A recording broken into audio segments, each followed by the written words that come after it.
Like Sean, the censors removed pretty much all of my material. I received a really strong lecture this week that there were going to be invited guests, high schoolers. Sean's wife might be here. This was not the New Haven lunchroom. Okay. And that lecture was for my kids. Okay? I told one joke that I was going to say about Sean to Pat, and he just looked at me blank and went, "Really? No." So, I would like to first off congratulate all of you who are getting awards tonight, Doug, Tracy, and Matt. I've known you for a long time. I know they're well deserved. I specifically would like to applaud the scholarship recipients and wish you good luck in college. You guys are in for a really good time. You know, I do want to thank Tim for his remarks. He is a great oral advocate. He started to convince me, and I know better. You know, Tim won the Prosecutor of the Year in 2009, and I will echo Matt's sentiment. You know, if this was given out like an MVP award, Tim would certainly be in the running for it virtually every year. He is the go-to guy for so many people in the division. You know, this time of year is one of the rare times that we all get together. You know, we were together for training today. We have our union picnic tomorrow, but obviously tonight. But you know, I want to alert you guys to something that's going to happen before we get together again next year, and that is in the fall of this year, sometime in the fall, Tim is going to argue the case of State versus Gonzalo Diaz in the Connecticut Supreme Court. That is going to be the 150th time that Tim has argued in front of the Connecticut Supreme Court. That doesn't even...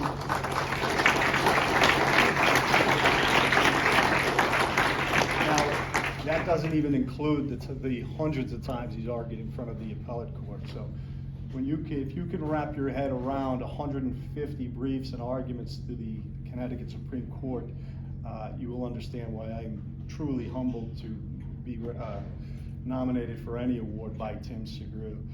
So I thank you, Tim.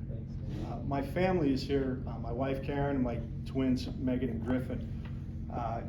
I want to thank them for their support through this whole thing. You know, this started as typically everything I do with Pat. So I come home, I go, Pat called today. And Karen says, "Oh no." And, you know, one time he called and he invited me to an offsite in Hartford, and he said, "We have a little gang thing in Hartford that I want you to help me out with," and that then consumed 4 years of our lives. So this time I said to my wife, I'm like, "Karen, no, he just wants me to come back up to the chief's office. He wants me to head up a project." And she said, "Really?" She said, "Does Pat know that in the entire time we've been married, you have yet to complete the project?" And so I do thank Karen for her support. You know, it's on any given day, you know, you're going to call up and say, "I'm just leaving the office." You know, when I first got up there, Lisa D'Angelo and I tried to tell Tim and Katie Bear about the New Haven 4:30 rule.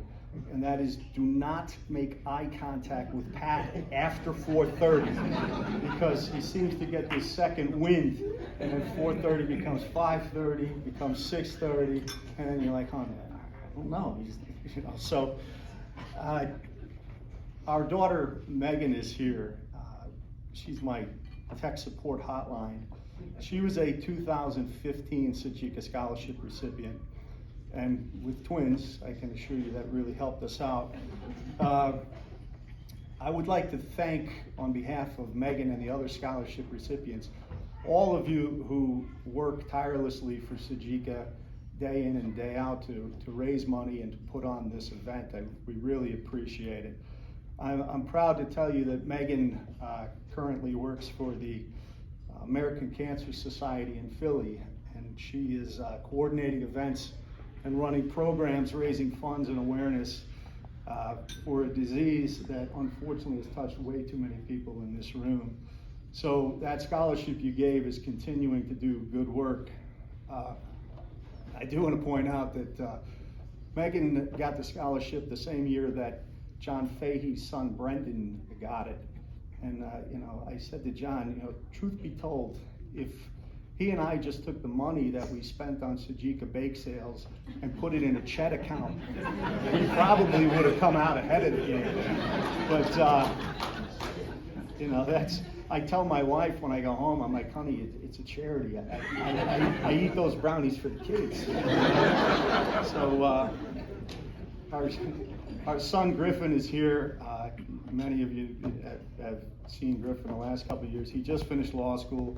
He's studying for the bar, so anybody who wants to share your horror stories with him, please feel free. I do thank both Megan and Griffin for their patience in listening to sections of the standards when I read them to them, because as Tim said, you're trying to make them so people can understand. I like, hey, just listen to this, will you? And so I appreciate that, and I do appreciate the award. I really do. But if it was up to me, I thought, if I was ever going to get an award for anything that I did in the entire time that I've worked for the Division of Criminal Justice, I thought it should have been for this. Now, this was Halloween of 2000, okay? And that's Griffin as Jack Bailey and Megan as reporter Barbie. And, at the time, I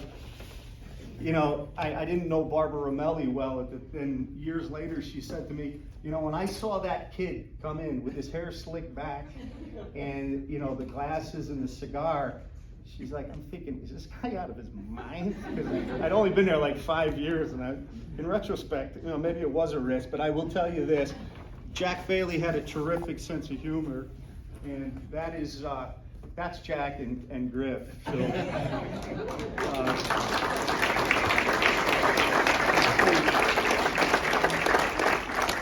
So now, just to make you all feel like crap, they're 26. So you guys have been around a long time. And again, while I do appreciate this award, Tim is right. This was not an individual effort. Katie and Tim did tremendous work here. But I will tell you what Pat said in the very beginning, and that was, I quote, "We're only putting your name on it in case something goes really wrong. We aren't ruining Tim and Katie's reputation."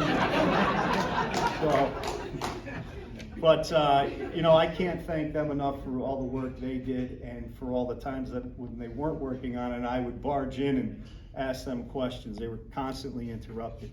But what I did find in doing a document like this, one thing I learned, it's one thing to produce it, it's a whole other thing to get it out the door.